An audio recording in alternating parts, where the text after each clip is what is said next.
జంతికలు ఎప్పుడు చేసుకోవాలన్నా ఈ విధంగా చెయ్యండి.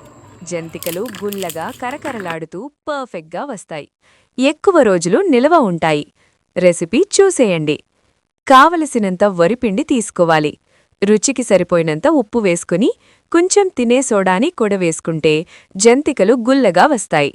కొంచెం వాముని తీసుకుని ఈ విధంగా 2 చేతులతోన నలుపుకుని వేసుకోవాలి. వాము ఫ్లేవర్ జంతికలకు పడుతుంది. 1 స్పూన్ జీలకర్ర వేసుకుని మీ స్పైసీకి తగినంత కారంని వేసుకోండి. మా సైడ్ మేము జంతికలు అంటాము. మరి మీ సైడ్ ఏమంటారు? కామెంట్ చేయండి. కొంచెం కొంచెం వాటర్ని వేసుకుంటూ పిండిని గట్టిగా కలుపుకోవాలి. పిండి అరిపోకుండా దానిమీద ఏదైనా తడి క్లాత్ని వేసి ఉంచాలి. జంతికలు పుడకకి ఆయిల్ని రాసుకొని దానిలోకి ఈ పిండిని కొంచెంగా పెట్టుకోవాలి. పిండి మీద తడి క్లాత్ని అలా వేసుకుని ఉంచాలి. అప్పుడు పిండి గట్టిగా అవ్వకుండా ఉంటుంది.